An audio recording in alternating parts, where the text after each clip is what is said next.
For years, recommending an AR-15 was almost automatic. Someone asked what to buy first, and the answer comes back before the question finishes. That hasn't changed, and the AR-15 still dominates the market. What has changed is quieter. Shooters who already own 3 or 4 ARs have started adding a pistol caliber carbine to the safe, and they're not doing it because the AR let them down. They're doing it because a different platform started solving problems the AR was never built to solve. Pistol caliber carbines have grown from roughly 3% of annual rifle and brace pistol sales in 2015 to around 15% today, and that growth tracks closely with competition shooting, adding dedicated divisions for these guns through USPSA, Steel Challenge, and IDPA. Throughout this breakdown, each rifle earns its place for a specific reason: how it performs in training, how it holds up under real ownership, how it behaves in competition, and where it actually falls short. By the end, one platform's influence on this entire category will be obvious. If you find this kind of breakdown useful, subscribe to Tactical Frontier, because every week we look at the firearms that earn their reputation the hard way. The Hi-Point 995 TS built its reputation on being underestimated. Hi-Point wasn't trying to compete on refinement. The question they were answering was simpler: how cheap and simple can a PCC be while still running reliably every time? The blowback action inside has almost nothing to it, which means almost nothing to go wrong. Owners who bought this rifle expecting a punchline tend to report the same thing after enough range time. It keeps running on cheap ammunition without complaint, session after session. That reliability at a price lower than most shooters spend on a single day at the range with other calibers is the entire reason this rifle keeps earning trust it was never expected to earn. The trigger is heavy, the aftermarket is thin, and nobody's mistaking it for a precision rifle. But that was never the sales pitch. Owners keep it because it works, not because it impresses anyone. The next rifle solved a different problem. Instead of asking how cheap a PCC could be, it asked how familiar one could feel. Ruger built the PC Carbine around a simple observation. Shooters didn't want to learn an entirely new system just to add a PCC to their collection. The takedown design accepts both Ruger and Glock magazines, so a shooter already carrying Glock mags for a pistol didn't need to build a separate ammunition and magazine logistics chain around a new rifle. They kept using what they already trusted. That single decision explains most of why this became one of the best-selling PCCs in the country. Owners consistently describe it as reliable and easy to live with, which matters more to a first-time PCC buyer than any performance ceiling. At roughly $700, it also became one of the easiest PCCs to justify buying on a whim, which is exactly why it keeps showing up as the rifle-experienced owners recommend to friends buying their first one. The honest weakness is weight. It doesn't carry like the lightest option in this category, and a full day at a match makes that noticeable. Familiarity and reliability outweighed that trade-off for most buyers. Portability wasn't the priority here. The next rifle made it the entire point. Kel-Tec built the Sub-2000 around a problem nobody else had fully solved. What happens to a rifle when it isn't being carried? Folded in half, it fits into a backpack, a glove box, a suitcase, spaces no other PCC on this list can occupy. That changes what kind of rifle it gets to be. It becomes the truck gun that survives being forgotten under a seat for months. It becomes the rifle someone actually keeps within reach, instead of locked in a safe 3 rooms away. Running on Glock magazines kept that same philosophy consistent all the way through. Minimal friction, minimal reasons not to have it nearby. Owners are honest about the trade-offs. The sights are awkward and the trigger doesn't inspire much confidence on paper, but nobody is buying this rifle to shoot tight groups at distance. They're buying it because no other PCC folds this small and still functions as a real rifle the moment it matters. One competitor looked at that formula and asked whether the same portability could be delivered with better ergonomics behind it. Smith & Wesson built the FPC as a direct answer to the Sub-2000 success, which is unusual on its own. Most manufacturers don't design a rifle explicitly around beating one specific competitor. The FPC folds to the side instead of in half, and it stores a spare magazine and small accessories directly inside the stock. So what unfolds is already ready to load, rather than needing to be assembled first. That single detail changes the ownership experience more than it looks like it should on paper.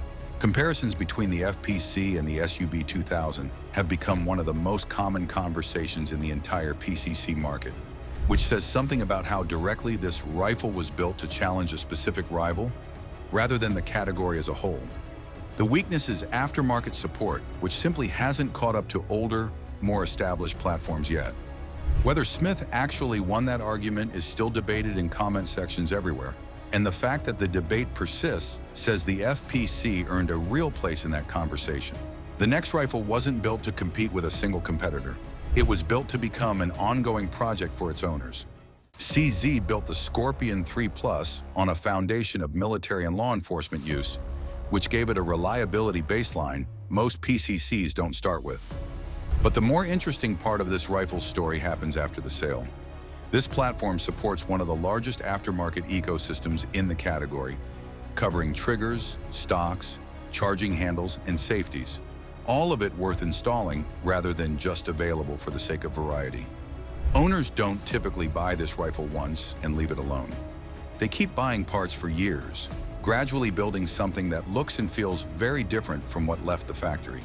The factory trigger is the honest weak point, and it's precisely why that aftermarket ecosystem grew as large as it did. This rifle earns its position because it proved a PCC could become a long-term project rather than a single transaction. And that ongoing relationship is what keeps owners engaged with the platform years after purchase. Aftermarket depth was this rifle's strength. The next one focused entirely on what happens the moment you pull the trigger. Most PCCs run on simple blowback, which works but sends every shot straight back into the shooter's shoulder. Grand Power built the Stribog SP9A3 around a delayed blowback system instead. And that single mechanical choice is the whole story here. The recoil impulse feels noticeably softer than simple blowback competitors, and that difference becomes more obvious the longer a session runs, translating into faster, more controlled follow-up shots rather than just a smoother feeling trigger pull. That improvement is why the Stribog has been steadily gaining ground despite carrying less brand recognition than most competitors on this list. The honest weakness sits in its early production history, when magazine issues on first-generation guns gave early adopters real reliability problems to work through. It earns its place here because it answers a question most budget-focused PCCs never bother asking: whether the underlying mechanical system actually matters or whether blowback is simply good enough. Owners who've felt the difference tend to already know the answer. The next rifle took that same recoil question and built an entire platform around winning with it. The JP GMR-15 wasn't designed as a general-purpose PCC, and it doesn't pretend otherwise. It was built to dominate USPSA's PCC division, and for years it has. Professional shooters gravitate toward this platform because the recoil impulse gets about as close to non-existent as a 9mm carbine can manage, paired with a trigger most factory PCCs simply can't match. JP Enterprises has remained one of the most common factory PCCs among USPSA Nationals competitors for years, and that consistency isn't accidental. When the fastest shooters in the country keep choosing the same platform match after match, that's a stronger data point than any marketing claim. Owning one means accepting a rifle tuned specifically for split-second follow-up shots rather than everyday versatility, and the price reflects that specialization, sitting well above what a casual shooter typically spends. Professionals have already answered whether that cost is worth it, using their own money at their own matches. Competition performance was the entire argument for this rifle. The next one built its reputation on a completely different kind of trust. Most rifles on this list rely on some version of blowback. The SIG MPX doesn't. SIG built it as a gas-operated system instead, borrowing engineering more commonly found in premium rifle platforms than in pistol-caliber carbines. And that decision explains almost everything owners praise about it. The recoil impulse is excellent, accuracy sits well above what this category typically delivers, and it performs as one of the best suppressor hosts a 9mm carbine can be, which matters to the growing number of owners who shoot suppressed regularly rather than occasionally. The build quality feels premium the moment it's shouldered, and that impression holds up over years of ownership rather than fading after the first few range trips. It's frequently treated as the benchmark premium PCC for both competition and enthusiast use, a reputation that came from shooters comparing it against everything else in the category and independently landing on the same conclusion. Magazine cost is the honest trade-off, high enough that some owners hesitate before building out a full battery of them. Nearly every premium PCC that followed still gets compared to this one first. The next rifle earned its reputation somewhere the MPX never had to prove itself, in active military and police service. The B&T APC9 Pro was built for contracts where failure isn't a tolerable outcome, and that context shapes every decision behind it. The hydraulic buffer system and the machining throughout aren't marketing language.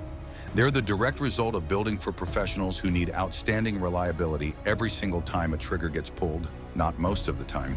Owners consistently point to its modern ergonomics and day-to-day practicality, and it's frequently compared with the HKS-P5, one of the most respected names in this space, which says plainly where this rifle sits in the hierarchy.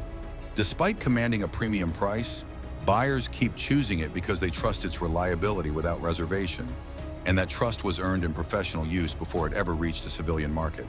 The weakness is that same price, which puts it firmly in professional buyer territory rather than casual ownership. When the people whose safety depends on a rifle actually running keep choosing this one, that carries more weight than most reliability claims made by manufacturers who've never had to answer to that standard. But the platform that shaped this entire category didn't come from a military contract at all. Before the CZ Scorpion EVO 3, pistol caliber carbines were often treated as a compromise, something bought because an AR wasn't practical, rather than something chosen on its own merits.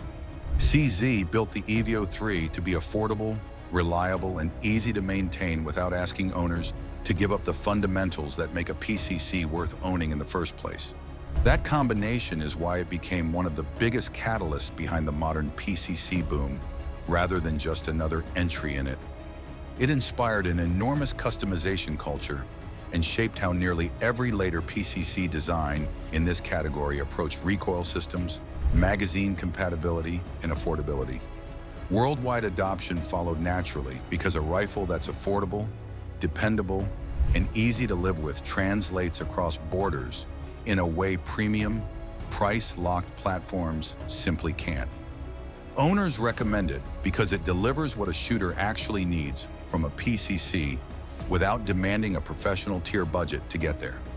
Every rifle discussed before this one owes some part of its existence to the standard this platform set, whether through recoil design, magazine strategy, or simple affordability.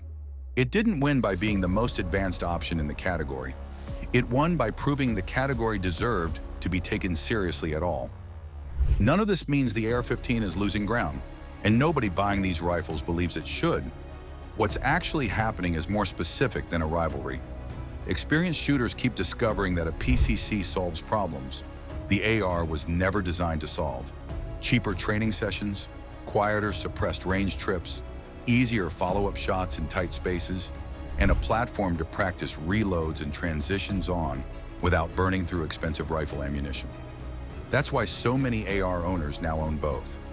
The real surprise isn't that PCCs became popular.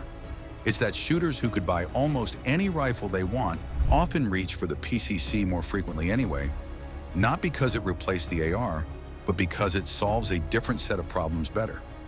Which of these would you trust the most, and do you think any of them deserve to replace an AR-15 outright?